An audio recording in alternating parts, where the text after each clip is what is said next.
జిల్లా కేంద్రంలో రామారెడ్డి మాజీ జెడ్పీటీసీ నారెడ్డి మోహన్ రెడ్డి అంత్యక్రియలు గురువారం అశోక్ నగర్ లో నిర్వహించారు. మంగళవారం హైదరాబాద్ నుండి కామారెడ్డికి వస్తుండగా తోఫ్రాన్ మసాయిపేట వద్ద జరిగిన కారు ప్రమాదంలో ఆయన మృతి చెందారు. ఈ ఘటనతో కామారెడ్డి జిల్లాలో తీవ్ర విషాదం నెలకొంది. మోహన్ రెడ్డి అంతిమయాత్రలో ప్రభుత్వ సలహాదారు షబీర్ అలీ పాల్గొని ఘనంగా నివాళులర్పించారు. కుటుంబ సభ్యులకు ప్రగాఢ సానుభూతి తెలిపారు. ఈ కార్యక్రమానికి కాంగ్రెస్ నాయకులు వడ్డేపల్లి సుభాష్ రెడ్డి, కాసుల బాలరాజు హాజరయ్యారు. పెద్ద ఎత్తున కాంగ్రెస్ కార్యకర్తలు, పోసానిపేట గ్రామ వాసులు తరలివచ్చి మోహన్ రెడ్డికి చివరి వీడ్కోలు పలికారు. ఈ సందర్భంగా గిరెడ్డి మహేందర్ రెడ్డి మాట్లాడుతూ బీద ప్రజలకు అండగా నిలిచిన సేవాభావం కలిగిన నాయకుడిని కోల్పోయామని తెలిపారు. కాంగ్రెస్ పార్టీకి ఆయన చేసిన సేవలు మరవలేనివని, ఇది పార్టీకి తీరని లోటని తెలిపారు.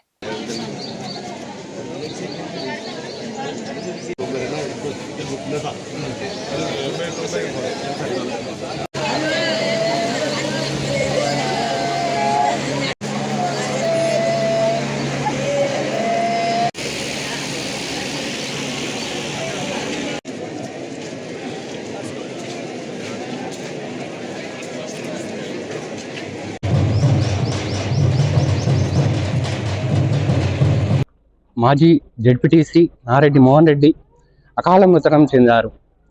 అందులో భాగంగా ఇప్పుడు అశోక్ నగర్లో ఉన్నాము. కామారెడ్డి జిల్లాలోనే ఇది ఒక కాంగ్రెస్ సీనియర్ నాయకులు మన మృతి చెందడం పట్ల చాలా దుఃఖ సముద్రంలో అటు పోసాన్పేట గ్రామం కానీ ఇటు కామారెడ్డి కానీ చాలా కాంగ్రెస్ శ్రేణులు కానీ కామారెడ్డి మండలం కానీ కామారెడ్డి మండల కాంగ్రెస్ కార్యకర్తలు కానీ ప్రజలు కానీ అందరూ దుఃఖ సముద్రంలో మునిగిపోయారు.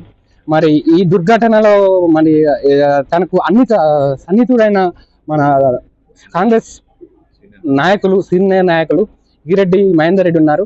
మరి వాళ్ళ అనుభవాలను తనతో ఉన్న తన అనుబంధాన్ని తెలుసుకుందాం. ఈరోజు చాలా బాధాకరమైన విషయం.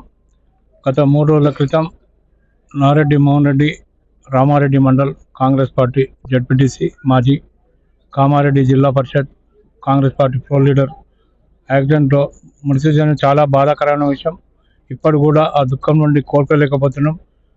కాంగ్రెస్ పార్టీకి తీరని లోటు, జిల్లాలోనూ తీరని లోటు. ముఖ్యంగా ఎల్లారెడ్డి నియోజకవర్గం, కామారెడ్డి నియోజకవర్గంకి తన అనుబంధ సంబంధాలని షబీర్ అలీ మాజీ మంత్రికి గుడిభుజన్ లాగా ఉండే ఈరోజు మర్చిపోవడం చాలా బాధాకరమైన విషయం. సార్ కూడా చాలా దుఃఖంలో ఉన్నాడు. నిన్న తుఫాన్ కూడా రావడం జరిగింది. ఇక్కడికి వస్తుంది. ఈరోజు పోసన్పేట గ్రామంలో ఆయన వ్యవసాయ కుటుంబం నుండి వచ్చి అంచెలంచెలు ఎదుగుతూ రియల్ ఎస్టేట్ చేస్తూ అభివృద్ధి చెంది ఈరోజు జెడ్పీటీసీకి ఎదగడం జరిగింది. గ్రామ ప్రజలు కూడా ఈరోజు చాలా దుఃఖంలో ఉన్నారు. ఎన్నో సేవా కార్యక్రమాలు చేసి నారెడ్డి స్వచ్ఛంద సంస్థ నుండి బీద ప్రజలకు ఎవరైనా చనిపోయినా చేసిన వరకు ఆదుకోవడం జరుగుతుంది. ఆర్థికంగా కానీ అన్ని విధాలు ఆదుకుంటుండే. ఎవరైనా ఆడపిల్లలకు, బీద ప్రజలకు ఆడపిల్లలు పెళ్లిళ్ళు అయితే కూడా పుస్తమట్టలు కూడా ఇవ్వడం జరుగుతుంది. పార్టీలకు అతీతంగా ఆయన సేవలను చేయడం జరిగింది. ఇక ముందు కూడా అదే విధంగా చేయాలనుకున్నాడు. ఇంకా ఈ లోకల్ బాడీ ఎన్నికల తర్వాత మనం ఇంకా పేద ప్రజలకు కానీ మన కాంగ్రెస్ కార్యకర్తలకు, ముఖ్యంగా కాంగ్రెస్ కార్యకర్తలకు ఇన్సూరెన్స్ లేదు. దాని గురించి నటరాజ్ మేడం గారితో కూడా చెప్పడం జరిగింది. మహేష్ అన్న గారు కూడా చెప్పడం జరిగింది. రేవంత్ అన్న గారు కూడా చెప్పడం జరిగింది. మన కాంగ్రెస్ కార్యకర్తలు మృతి చెందితే గతంలో 2 లక్షల రూపాయలు వస్తుంది, ఇప్పుడు లేదన్నా 5 లక్షల రూపాయలు పెట్టాలా. చాలా బాధాకరమైన విషయం అది. మన కాంగ్రెస్ కార్యకర్తలు ఎవరు చెప్పిపోయినా కుటుంబంలో చాలా బాధగా ఉంటుంది. ఒక 5 లక్షల రూపాయలు పెట్టాలని చెప్పడం జరిగింది. దానికి కూడా ప్లాన్ చేద్దాం అనుకున్నాం. ఈయన ఉద్దేశం ఏముందంటే కామారెడ్డి, ఎల్లారెడ్డిలో మనకు కావాల్సిన కాంగ్రెస్ కార్యకర్తలకు మనమే ముందటుండి ఇన్సూరెన్స్ చేద్దామన్నా. స్టార్టింగ్ నుండి మన పోసంపేట నుండి స్టార్ట్ చేద్దాం. మన కాంగ్రెస్ కార్యకర్తలకు ఇన్సెన్సివ్ ఒక 100 కానీ 200 మంది ఉంటే ఇచ్చి మనం ఆదుకుందామన్నా అని చెప్పడం జరిగింది.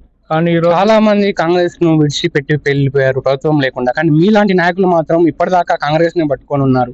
మరి ఇలాంటి సందర్భంలో ఒక పెద్ద లోటు అని మీరు అనుకుంటున్నారు? 100% లోటు అన్న. కవితక ఎమ్మెల్సీ ఎన్నికలప్పుడు కూడా అతనికి అన్ని విధాలు తాయిలాలు ఇస్తాట కూడా అని ఒకటే చెప్పిండు. ఒకసారి నేను పార్టీ నుండి కమిట్మెంట్ అయినా గెలిచిన తర్వాత నేను పార్టీ మారే ప్రసక్తి లేదు. నీకు పైసలు ఇస్తాం ఇంతే అంటే నాకు పైసలు కుదవలేదు. నేను నమ్ముకున్న పార్టీ, నాకు టికెట్ ఇచ్చి నన్ను ఆదుకున్న పార్టీని నేను విడిచిపెట్టి రాను. నా ప్రారంభం ఉన్న రోజులు కాంగ్రెస్ పార్టీని విడవని కూడా చెప్పడం. ఈ రోజు కాంగ్రెస్ పార్టీలో చనిపోవడం చాలా బాధాకరమైన విషయం. చాలా మాకు తీరని లోటు, మాకైతే చాలా లోటు ఉంది. ఈ రోజు ఆ లోటును భర్తించే నాయకుడు కూడా లేడని మేము భావిస్తున్నాం. అందరూ నాకు కూడా నేను సీనియర్, కానీ ఆయన 5 ఏళ్ళ తర్వాత జడ్పీటీసీ ఫ్లోర్ లీడర్ ఉండి అన్ని విధాలు ఆదుకున్నాడు. ప్రతి డెవలప్మెంట్ విషయంలో ప్రతిపక్షంలో కూడా